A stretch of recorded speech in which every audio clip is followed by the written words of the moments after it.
रात्रि में जा रहे थे,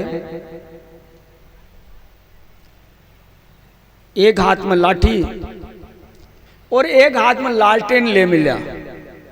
लालटेन, रात्रि को समय,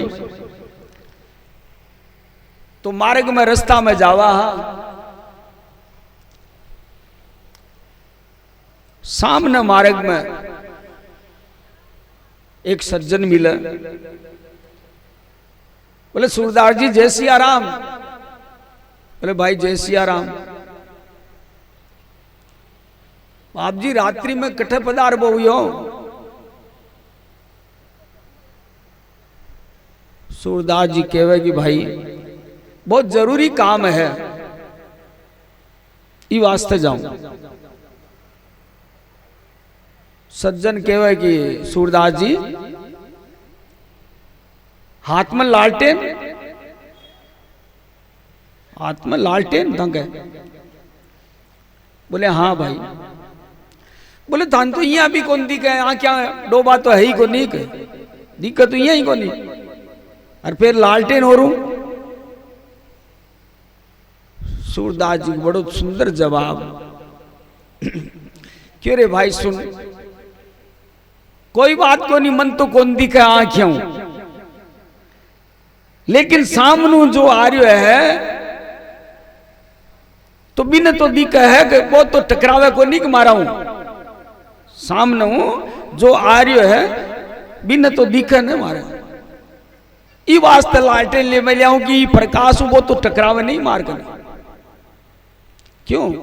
सूरदास जी की आंखें को नहीं, लेकिन दृष्टि है। एक दिन बांके बिहारी जी का मंदिर में मंगला आरती में खूब भीड़ लागी उड़ी, भी में सूरदास जी हाथ जोड़िया खड़ा है। 4-5 सज्जन अगल बगल लड़ा सूरदास जी का नहीं देख रहे कि सूरदास जी। बोले हाँ भाई। बोले आप हटे? बोले हाँ। की वास्ते पधारिया? बोले दर्शन करवा वास्ते।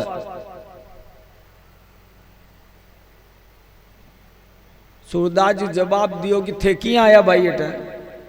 कि मैं भी दर्शन करवा वास्ते। लेकिन सज्जन कहे कि सूरदास जी थे दर्शन करवा तो आया हो, लेकिन थाने आंखें तो है ही को नहीं,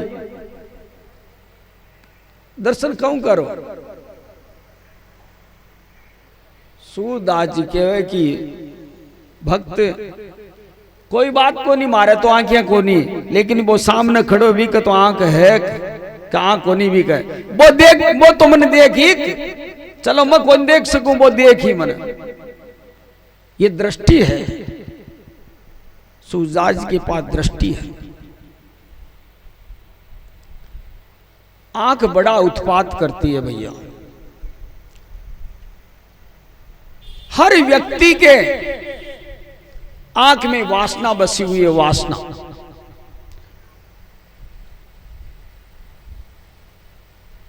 तभी तो ये जल्दी चश्मा लग जाता है, तभी तो जाला आता है, मोतियाबिंद हो जाता है।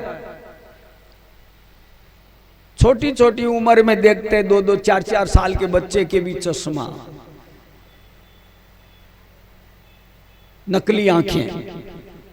क्यों? क्योंकि ये दुर्व्यसनों से, दुर्गुणों से ये आंखें भरी हुई है। विचार करो, मार्ग में रास्ते में जा रहे हैं, बाजार में, सामने से युवान बाप बेटी, दोनों युवान है, बाप और बेटी है। बाप बेटी का हाथ पकड़कर चल रहा है, बहन भाई है अपने बहन के गले में हाथ डालकर चल रहा है, कोई बात नहीं। लेकिन सामने वाले की दृष्टि बिगड़ गई, भाव गलत हो गया सामने वाले का, तो कौन किसको ले जा रहा है ये विचार नहीं करते कि इसका रिश्ता क्या है, विचार नहीं करते। भावना, दृष्टि खराब है अपनी, आंखों ने उत्पात किया।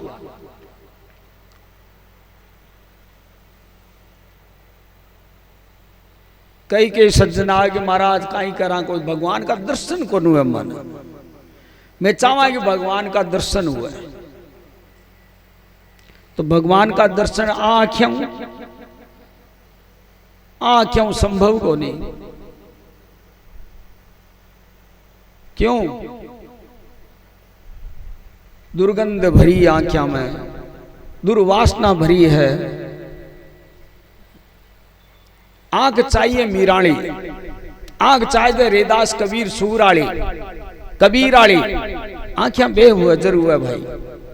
नहीं भगवान तो दर्शन करवा की जरूरत ही को नहीं। भगवान न तो दूर है और न भगवान का अंधेर है। इसलिए दृष्टि रखे। दृष्टि जब पवित्र होगी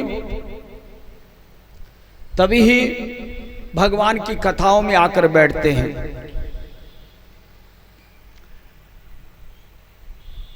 मीराबाई की दृष्टि पवित्र थी। भगवान द्वारकाधीश के दर्शन करने गई थी दर्शन करने, लेकिन गिरधर गिरधर गोपाल करती हुई मूर्ति में समा गई मीराबाई सदैव के लिए। इसीलिए ये भागवती गंगा भागीरथी स्वयं यहां कर चलकर आई है। तो स्नान कर करके अपने को पवित्र करें और पवित्र करते हुए आगे का जीवन अपना धन्य भी करें।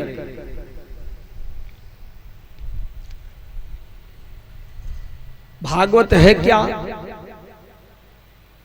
भगवत अयमः, यानी भगवान स्वयं ही भागवत है।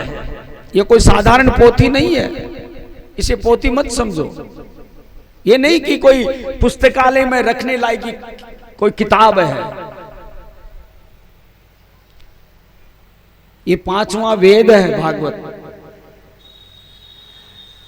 4 वेद तो आप सभी सुने हैं, लेकिन ये 5म वेद भागवत बतलाया है शास्त्रों में कि 5मो वेद उच्यते। ये 5म वेद है।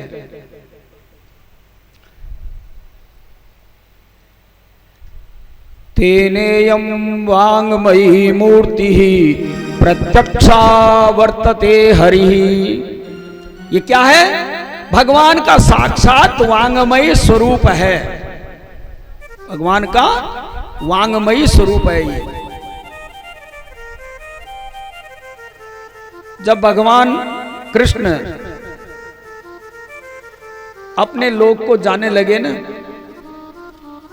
उस समय में उद्धव जी आए।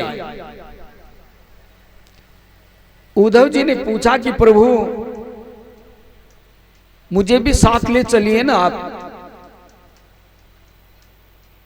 भगवान ने कहा कि उद्धव कोई साथ नहीं आता है नहीं जाता है उद्धव। और उद्धव तुम यही रहो, कालांतर में तुम भक्ति का प्रचार प्रसार करो। तब भगवान कहते कि उद्धव मैं इस शरीर से तो जा रहा हूं, लेकिन मैं आज से इस भागवतार्णव में, इस भागवत में मैं प्रवेश कर रहा हूं उद्धव। भगवान स्वयं वांगमयी मूर्ति है।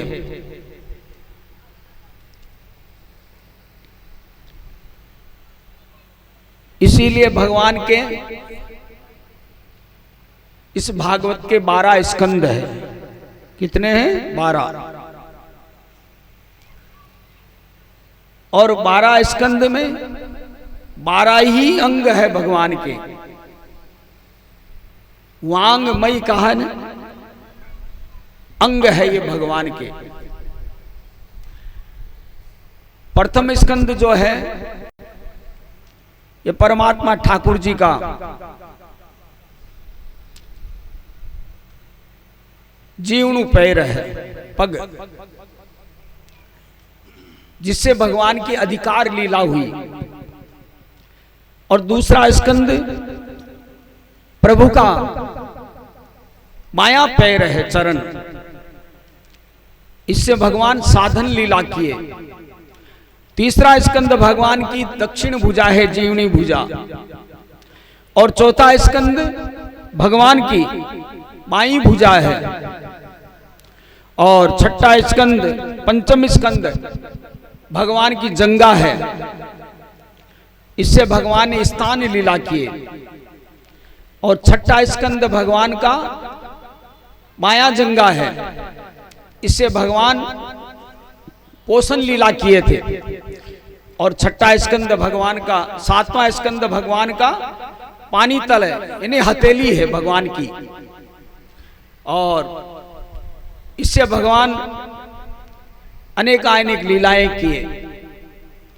अष्टम स्कंद भगवान का वक्ष स्थल है, इससे भगवान मनवंतर लीला किए थे। और नवम स्कंद भगवान का वाम वक्ष स्थल है, माया। और 10वां स्कंद क्या है? भगवान का हृदय है। भागवत में 12 स्कंद है, उसमें 10वां स्कंद भगवान का हृदय है। रामायण में भी तुलसीकृत में जो सुंदर कांड है ना, ये भगवान राम जी का हृदय है, ये राम जी का हृदय है। और एकादश 11वां स्कंद ये भगवान की मुक्ति लीला है, ये भगवान का क्या है? ललाट है। और 12वां स्कंद बायां हाथ की हथेली, जो द्वारका नाथ का खड़ा रहता है ना हाथ, वही हाथ। इसलिए ये प्रभु के 12 अंग है। और 12 अंग से ही परमात्मा इस भागवत में समाये हुए हैं। श्रीमद्भागवताख्योऽयं प्रत्यक्षः कृष्ण एव ही, साक्षात कृष्ण है। भगवान की कथा, ये ग्रंथ, ये पुस्तकें, ये कोई साधारण नहीं है। ये भगवान ठाकुर जी के द्वारा साइन हो रखा है इन पर। साधारण पुस्तकें अपन छापते हैं तो राइटर का नाम रहता है, लेखक का नाम रहता है। वैसे ही ये परमात्मा से सिलेक्टेड है सब।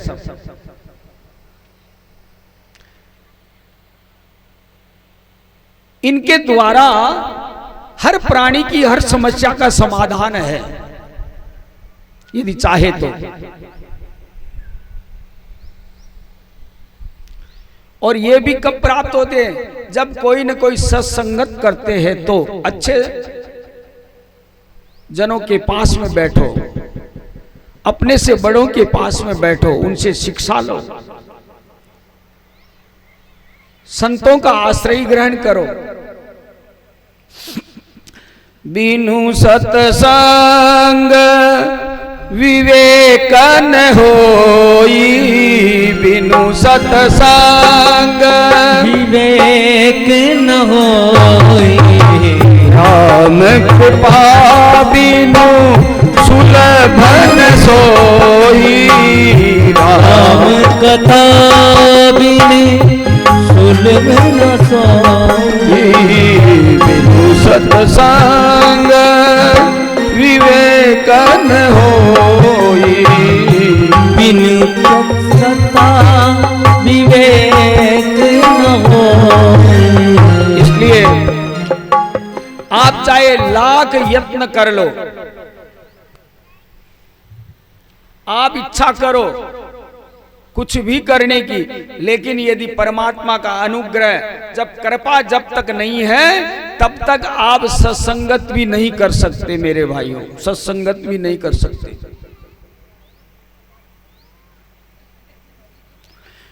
मनुष्य प्राणी कितना भी यत्न कर लो, कुछ भी कर लो, लेकिन इच्छा उसकी चलती है।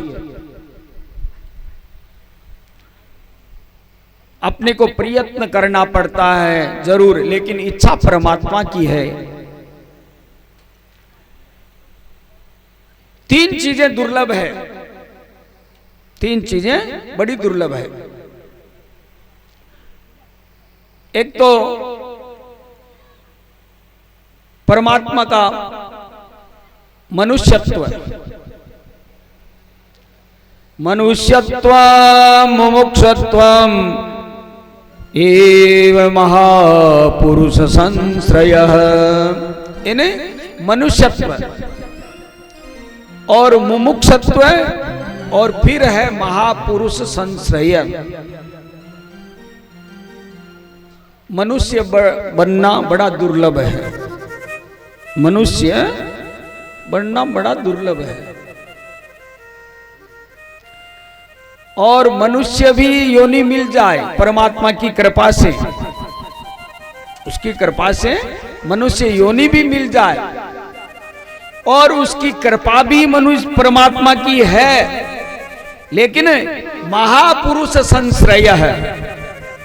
जब तक जीवन में कोई महापुरुष नहीं मिलता है ना, तब तक मनुष्य तो रहता है, लेकिन मनुष्य तत्व नहीं मिलता है। मनुष्य तो रहेगा, मनुष्य तत्व नहीं बनेगा। दुर्लभो त्रयमेव तद्देवानुग्रहे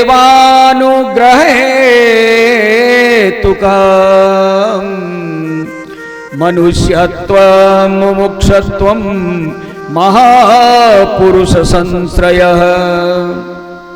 महापुरुष का संश्रय, संतों का आश्रय बड़ा दुर्लभ है। रामायण में भी तुलसी बाबा कहते हैं, बड़े भागे मानुष तन पावा, बड़े भागे मानुष तन पावा, बड़े भागे मानुष तन पावा, बड़े भागे मानुष तन पावा, सुर दुर्लभ सब ग्रंथ ही गावा, सुर दुर्लभ सब ग्रंथन गावा। श्री राम जय राम इसलिए भज सेवायाम, यानी भजन करो, सेवा करते रहो, दूसरों का हित, दूसरे की भलाई करते रहो। सबसे बड़ा भारी ये परम धर्म बतलाया गया है। शरीर माध्यम खलु धर्म साधनम, शरीर का धर्म क्या है? परहित सरिस धर्म नहीं भाई, और पर पीड़ा सम नहीं अधमाई। जहां तक संभव हो दूसरों की भलाई करो, दूसरों को सुख पहुंचने की बात करो। मन में यह रखो कि अपने द्वारा किसी को किसी प्रकार की कोई तकलीफ नहीं हो, कष्ट नहीं हो। कभी जीवन में दूसरे का अनिष्ट करने की मत सोचो।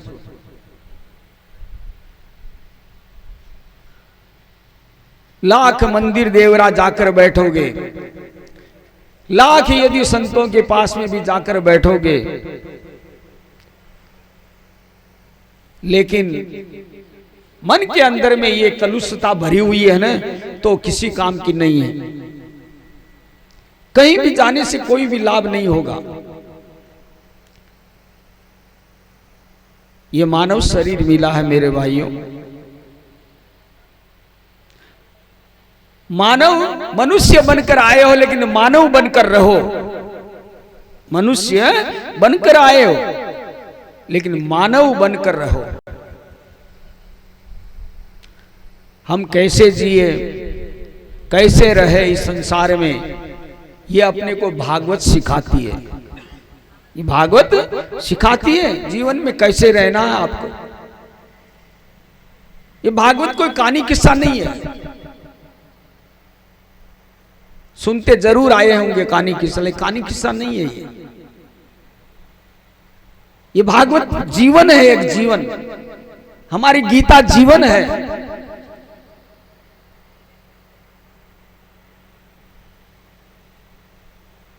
रामायण जीना सिखाती है। रामायण जीना सिखाती है कि संसार में आकर और मर्यादित रहकर कैसे जिए, अपन जिए कैसे। और भागवत मरना सिखाती है कि मरना कैसे, अपने को परीक्षित की तरह। भागवत से मरना सीखो।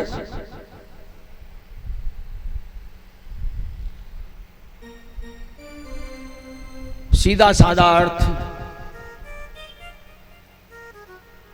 कि ईश्वर दुर्लभ नहीं है, परमात्मा कठिन नहीं है, लेकिन अपनी इच्छा दुर्लभ है।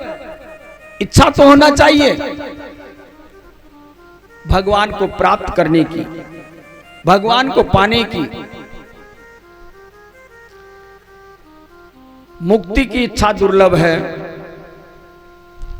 लेकिन मुक्ति दुर्लभ नहीं है।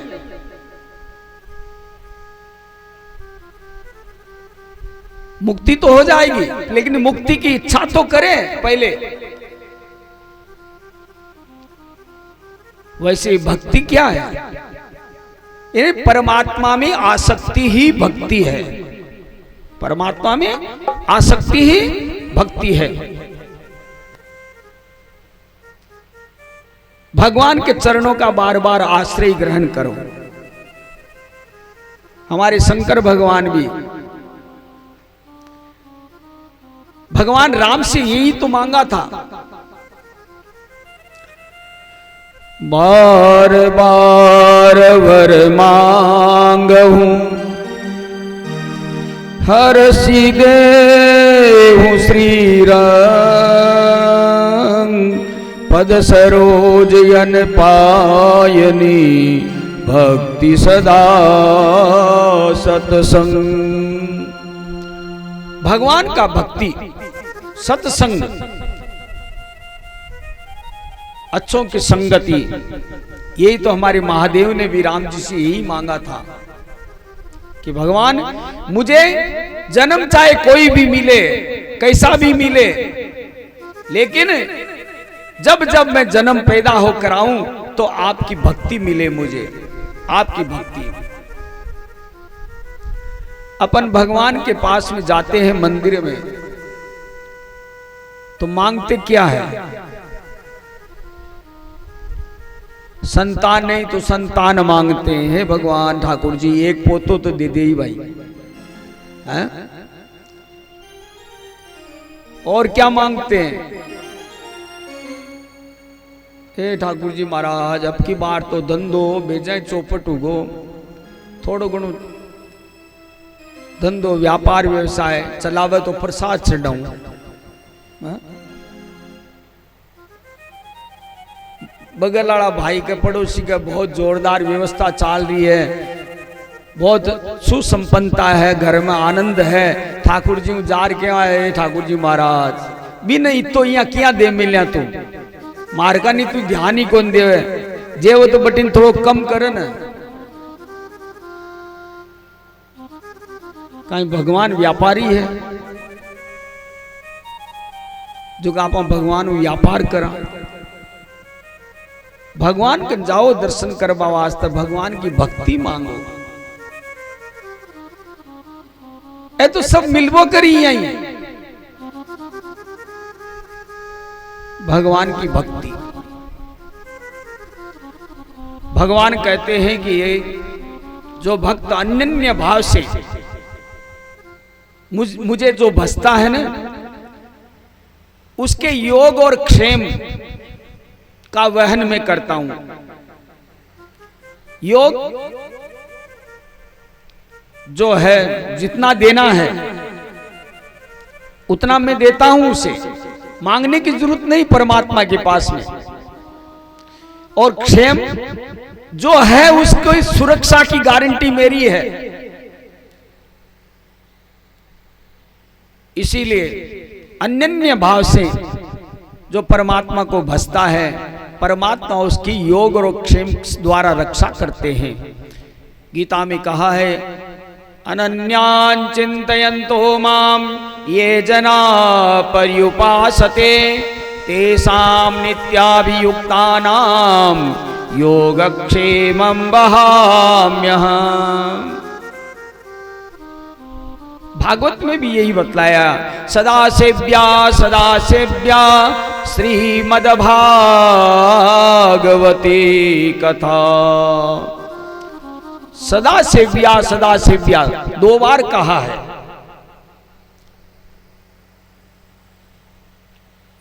व्यास जी को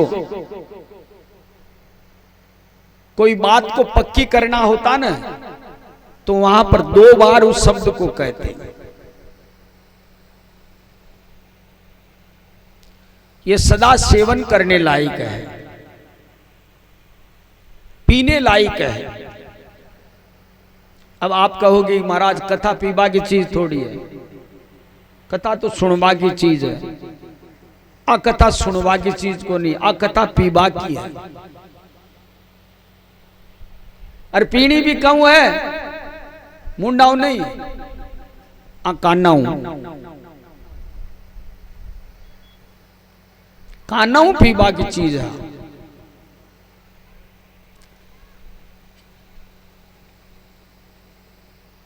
और सत्संगत जीवन में हुबो करन तो कथाएं जीवन में खूब मिली था ना। सत्संगत चाहिए, ये वास्ते अच्छी संगति पहलो नियम सिद्धांत भागवत को, ये संगति अच्छी है। मात मिले पुनितात मिले सुत भ्रात मिले जुबती सुखदाई, राज मिले गजबाज मिले सब साज मिले मनवांचित पाई। लोक मिले विधि लोक मिले सुर लोक मिले वैकुंठ हुजाई, सुंदर और मिले सबही एक संत समागम दुर्लभ भाई। संत समागम दुर्लभ भाई, संत का मिलना बड़ा दुर्लभ है।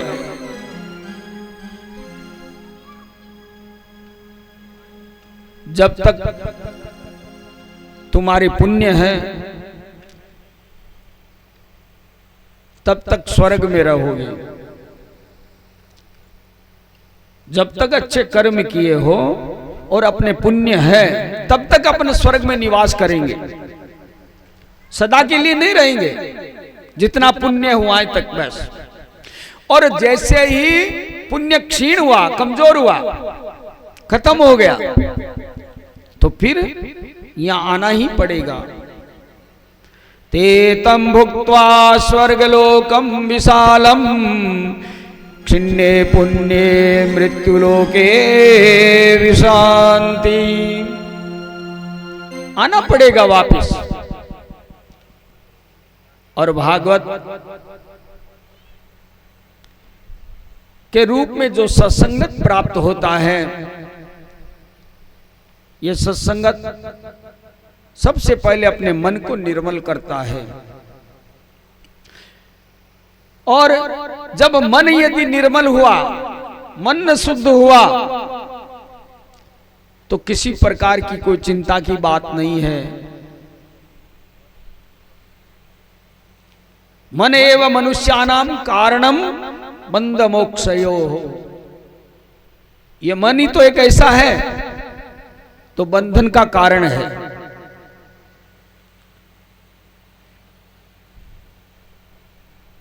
बंधन और मुक्ति ये दोनों मन का ही कारण है। मन यदि आपका विशुद्ध है, मन पवित्र है, मन निर्मल है तो निश्चित मुक्ति है।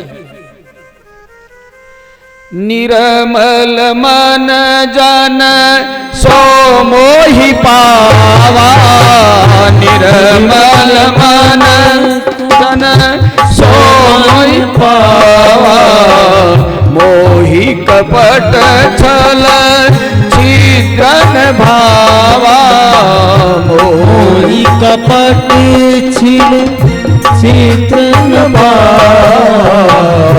श्री राम जय राम, जय जय राम, श्री राम जय राम, जय जय राम। आरंभ में भागवत की महिमा को समझाया व्यास जी ने। व्यास जी ने पद्म पुराण के 6 अध्याय उसमें भागवत का महत्व बतलाया, क्योंकि आगे प्रवेश करने से पहले जाने तो सही है क्या, उसकी पहचान तो करें,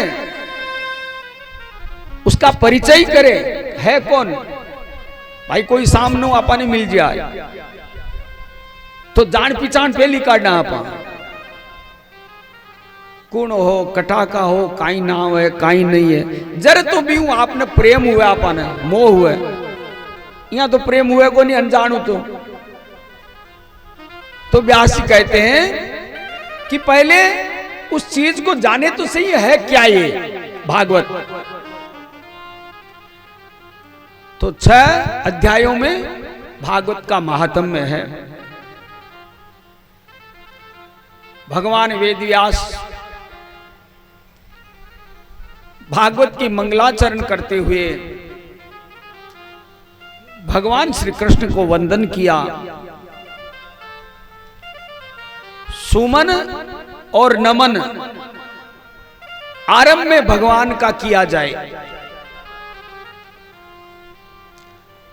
सुमन और नमन ये भगवान को बड़े प्रिय है, मेरे श्रोताओं बड़े प्रिय है।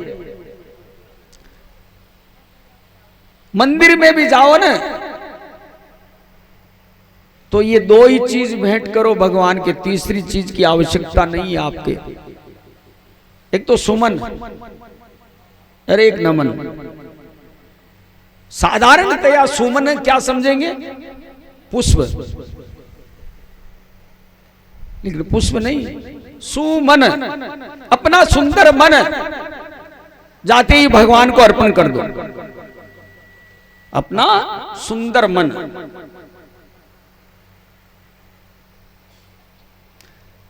तो यदि आप भगवान को अपना मन दे दिए, मन दे दिए तो भगवान क्या करते, ना मन, भगवान उसको बगैर मन का कर देते। सुमन और नमन ये 2 शब्द है। पहले भगवान को सुमन अर्पण करो, यानी अपना सुंदर मन। और जो ही सुंदर मन दिए तो फिर क्या देना, न मन। एक तो नमन होता है ऐसे प्रणाम करना, नहीं, न मन, इन्हें मेरा कुछ नहीं है प्रभु। और जब सुमन देने के बाद परमात्मा उसे नमन कर देते बगैर मन का।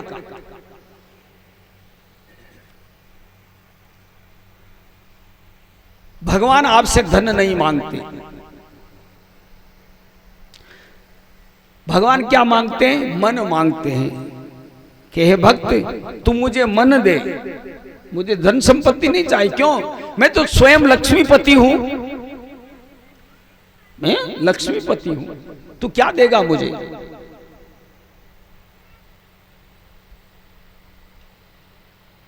यहां भगवान को मंदिरों में जाकर छोटी छोटी भगवान को लालच दिखाते हैं। कोई स्वामी बोलता है, कोई भंडारा बोलता है, कोई और मंदिर की सेवा बोलता है। ये लालच है भगवान। लेकिन भगवान कहता तू क्या देगा मुझे, ये तो सब है मेरे पास में। तो भगवान को भक्त कहता है कि प्रभु तो फिर क्या नहीं है आपके पास में, आपके पास में क्या नहीं है। भगवान कहते हैं कि भक्त मेरे पास में सब कुछ है, लेकिन क्या बताऊं, मन नहीं है मेरे पास में। मन नहीं है? बोला हाँ। भक्त कहता है तो प्रभु कहां गया? भगवान कहते हैं कि नहीं, मन था लेकिन मन चोरी हो गया। मन चोरी हो गया। किसने चुराया? वृषभानुजा राधिका ने, मेरे भक्तों ने, गोपियों ने ये मेरे मन को चुरा लिया, इसलिए मैं मन नहीं है मेरे पास में। भगवान को मन चाहिए।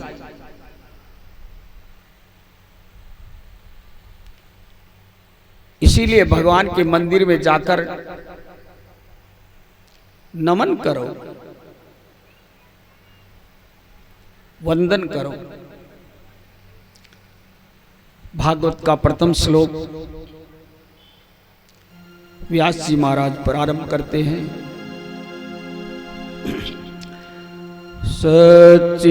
सच्चिदानंद रूपाय, आइए सभी मिलकर बोलिए,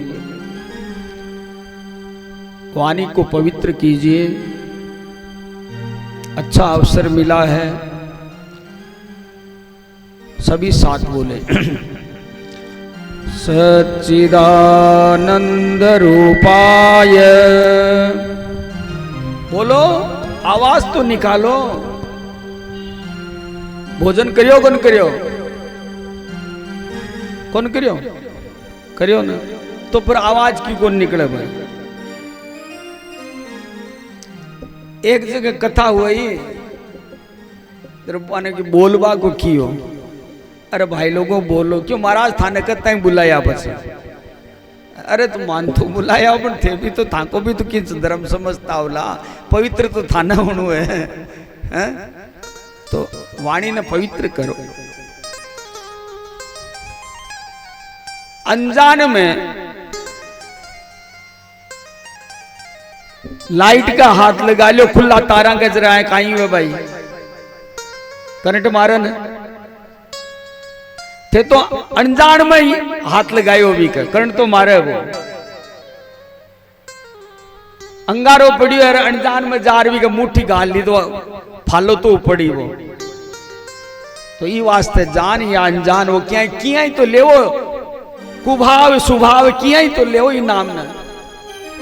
पूरी भागवत को 18,000 श्लोका को ई को फल है ई मंत्र में। सच्चिदानंद रूपाय,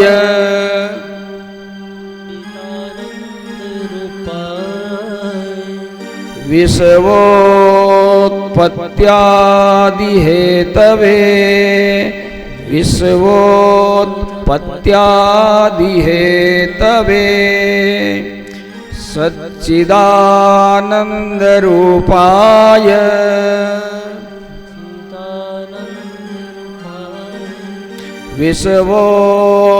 विश्वोत्पत्त्यादि हेतवे।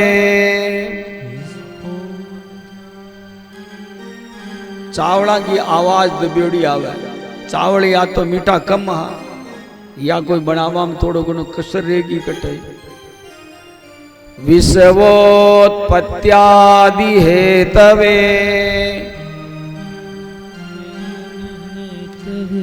तापत्रय विनाशाय, श्री कृष्णाय वयं नुमः। सच्चिदानंद रूपाय, विश्वोत्पत्त्यादि हेतवे, तापत्रय विनाशाय, श्री कृष्णाय वयं नुमः। भगवान इस श्लोक में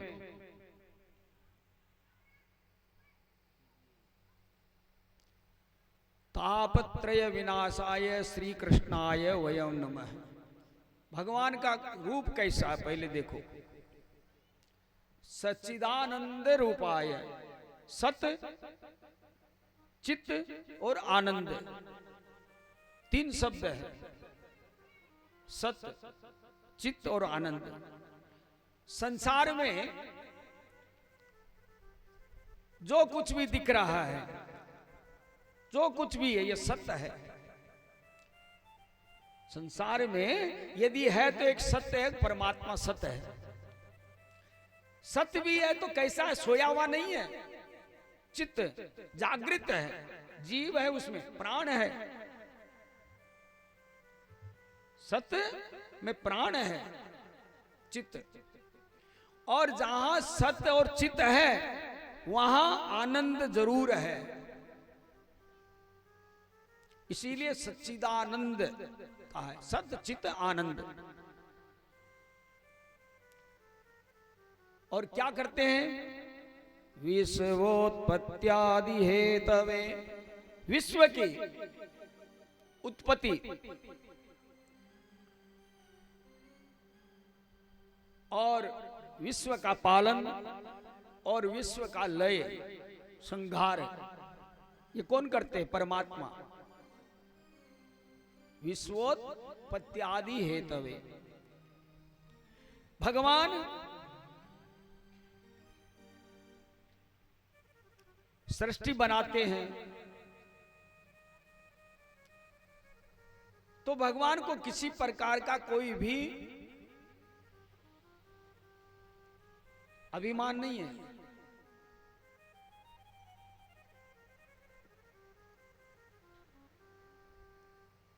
और पालन करते हैं परमात्मा।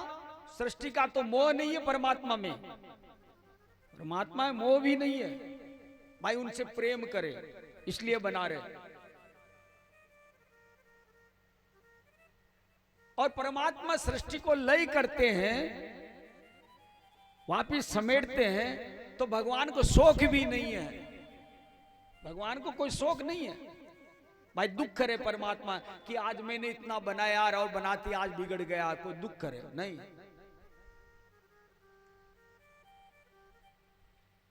जब भगवान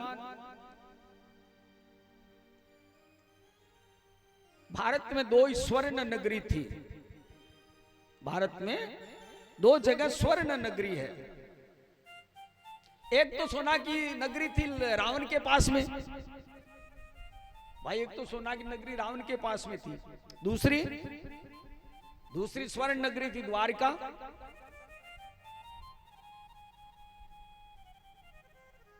तो रावण की स्वर्ण नगरी, अभिमान जला दिया रावण को।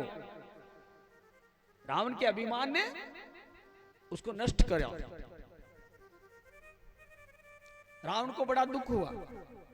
लेकिन यहां द्वारका स्वर्ण नगरी जो और उस लंका को तो रावण बनाया भी कहां था, रावण बनाया भी कहां था, तो भी उसको उसमें शौक हुआ उसको। लेकिन यहां भगवान द्वारकाधीश स्वयं बनाए और एक क्षण में ही समुद्र डुबा भी दिए, कोई चिंता की बात नहीं, डुबा भी दिए। वर्तमान में वैज्ञानिक लोग लगे हैं, कई तत्व मिले हैं नीचे द्वारका के अंश मिले हैं, निकालने में लगे तो है। इसलिए भगवान सृष्टि को बनाते हैं तो कोई किसी प्रकार का विचार नहीं, और पालन करते तो मोह नहीं करते, और मिटाते हैं तो शोक नहीं करते, भगवान को नहीं। और ऐसा कोई समय, ऐसी कोई जगह है ऐसा कोई काल नहीं जहां परमात्मा नहीं हो। परमात्मा सब जगह है, स्वतंत्र है, परमात्मा सर्वदा है और परमात्मा सर्वव्यापक है, सब जगह है परमात्मा। ये नहीं कि परमात्मा नहीं है, सब जगह है।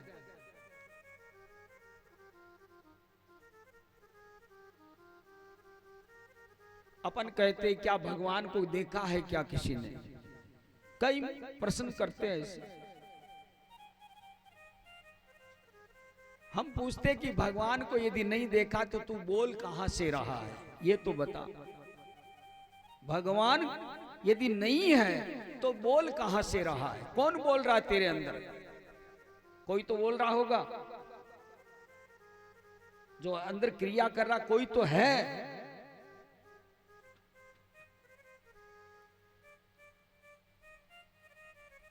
दूध में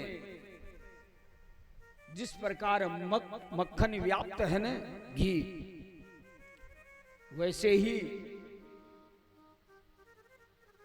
इस संसार रूपी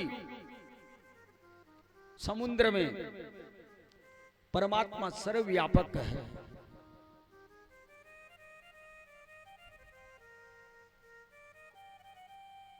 इसलिए परमात्मा सत्य है। सत्य के अंश से आदमी कर्म करता है, सत्य के अंश से ही कर्म करता है और अंश में ही ज्ञान की उत्पत्ति होती है। और कर्म अच्छे हो, ज्ञान भरपूर हो तो निश्चित है आनंद ही आनंद है। उसे भगवान को सच्चिदानंद कहा, विश्व की उत्पत्ति। और करते क्या है भाई? तापत्रय विनाशाय, क्या करते हैं? तापत्रय विनाशाय। तीन प्रकार के ताप, तीन प्रकार के प्राणी मात्र के ताप है। आदिदेविक, आदि भौतिक और आध्यात्मिक। ये तीन ताप है हर आदमी के, हर प्राणी के पास में। इनका भगवान विनाश करते हैं। आदि भौतिक जो शरीर संबंधी शारीरिक जो ताप है, हारी बीमारी, छोटी मोटी बीमारियां, दर्द वगैरह है, वो आदि भौतिक। आदिदेविक जो परमात्मा के संबंधित कोई भी आपाहू अनर्थ को, कटई भगवत कार्य में करवा में बाधा आई, धर्म कर्म में आपा अस्त व्यस्त, समय नहीं कर सका, तो आदि देवी। और आध्यात्मिक, आत्मा और मन दोनों संबंधित तो आध्यात्मिक है। तो ये तीन प्रकार का ताप है ना, परमात्मा को विनाश करे। तापत्रय विनाशाय श्री कृष्णाय वयम नुमः। इन्हें भगवान कृष्ण वयम नुमः, उनको प्रणाम करो।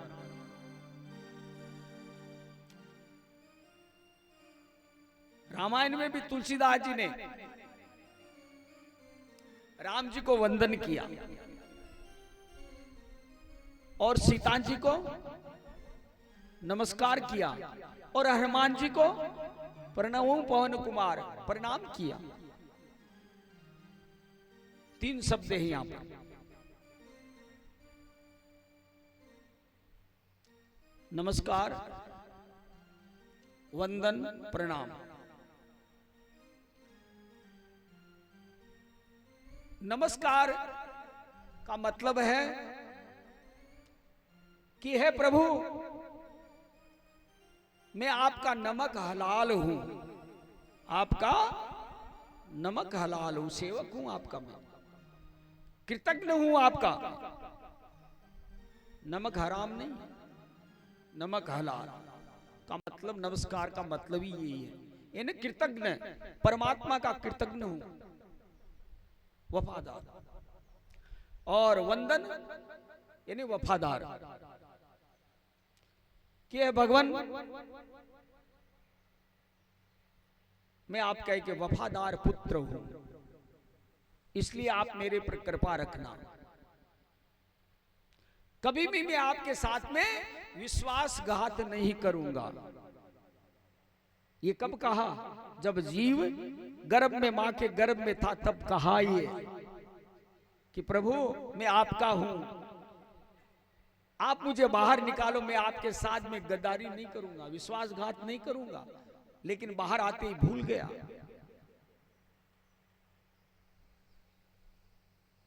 इसलिए वंदन करो। तीसरा प्रणाम, यानी अपनी प्रामाणिकता देना परमात्मा को कि हे प्रभु, जीवन में कभी भी मैं आपसे दूर नहीं जाऊंगा, मैं आपका हूं। इसीलिए यहां पर व्यास जी ने श्री कृष्णाय वयम नुमः कहा है। वंदन किया, नमस्कार किया, वंदन किया, प्रणाम किया। और मंदिर में जाकर भगवान के दर्शन कैसे करते हैं भाई? दो हाथ, माथा और हृदय, ये तीन चीजें चाहिए भगवान के दर्शन करने में। तीन चीजें चाहिए, एक तो दोनों हाथ, और फिर मस्तक झुकाना, और फिर मन। तीनों का होना बहुत जरूरी है। हृदय माने क्या है? हृदय माने कर्म, क्रिया, कर्म की क्रिया। मस्तक यानी ज्ञान,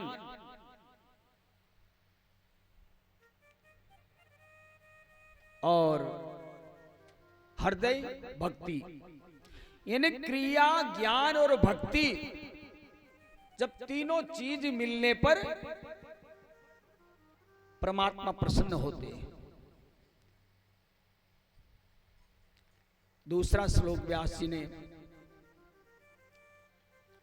यम प्रवजन्तमनुपेतमपेत कृत्यम द्वैपायनो विरह का तरया जुहाव पुत्रेदि तन्मयतया तरवोभिनेन्दु स्तम सर्वभूतहृदयं मुनिमानतोस्मि।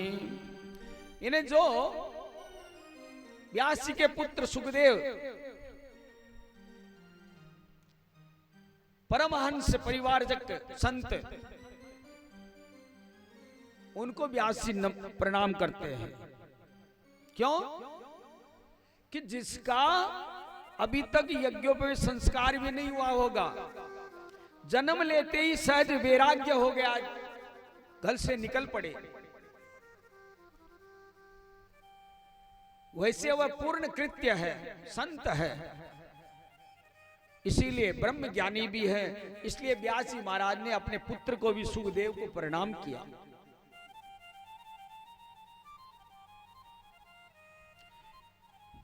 वेद व्यास जी जब भागवत पुस्तक लिखे तो वह हर किसी को नहीं पिलाए। सुखदेव पात्र है इसलिए उसे पिलाए।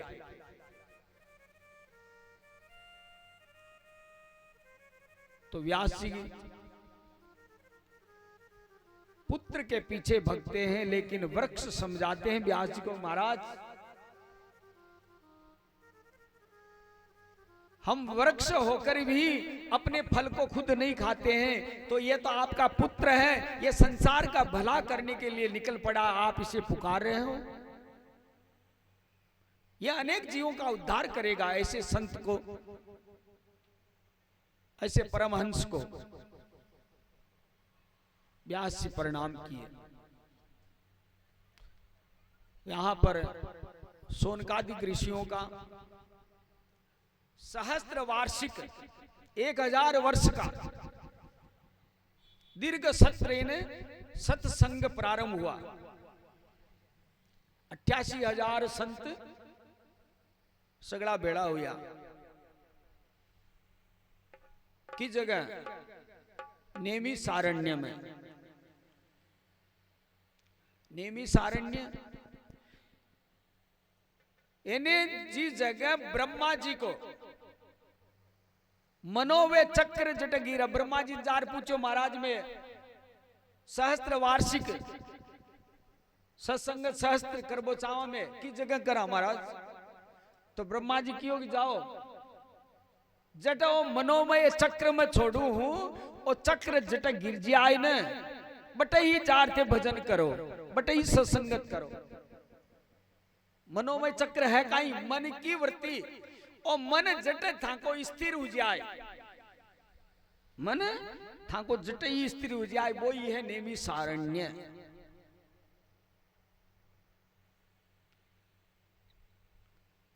तो भगवान ब्रह्मा बतलाते हैं कि ऋषियों, जहां ये मनोवय चक्र रुक जाए वहीं जाकर आप लोग भजन करो, वहीं सत्संगत करो। तो आज 88,000 ऋषि के मध्य में शौनक जी महाराज उन ऋषियों में प्रधान हैं। उनका सबका प्रतिनिधित्व रूप कर रहे अध्यक्ष हैं, और सूत जी महाराज जिसके सुखदेव गुरु है, व्यासपीठ के ऊपर में सुशोभित बैठे हैं, ज्ञानी भी है, समर्थवान है। शौनकादिक ऋषि सूत जी महाराज से पूछे कि महाराज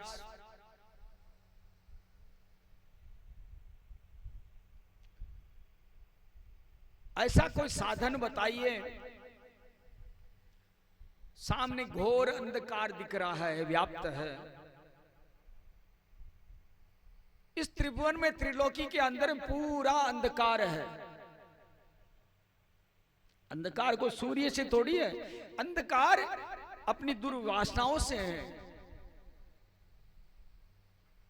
मद, मोह, क्रोध, मत्सर, इनसे सब घिरे हुए हैं, और इसलिए अंधकार है। और हे सूत पुराण, आप तो सूर्य के समान हो, तो आप जिस प्रकार सूर्य पृथ्वी का अंधकार दूर करता है, वैसे ही प्रभु आप भी हम लोगों का अंधकार दूर कीजिए। सूत जी कहते हैं कि हे ऋषियों, एक अद्भुत साधन आपको बतला रहा हूं मैं। तद्धते भिदास्यामि सावधानतया शृणु। सावधान होकर सुनो। क्या? सूत जी कहते हैं कि मन लगाकर सुनो। हम कथा में तो बैठते हैं, आकर कथा में आकर बैठते, लेकिन कथा हमारे में नहीं बैठती। आदि पंडाल में आकर बैठने से नहीं होगा। बैठे हो, मन दौड़ रहा है गांव की तरफ। क्यों? पहले तो लाइट खोटी कर दी गए महाराज ने, आधो पूर्ण घंटो, और अब करें कटो छोड़े लाग, आप करें जावा लाग, काई करा लाग, या आज तो टाबरिया दुकान भी बंद कर दी, किया संभली किया नहीं। बेटा हाँ के बा मैं तो आर पंडाल के माइन भाई चालो रामचंद्र जी के बेटा कथा हो रही है को चामन राखी तो बेटा चाला सगड़ा बेटा तो भी वास्ता। लेकिन मन है जो को वो चारों तरफ बारे दौड़ रहे है तो बिया नहीं।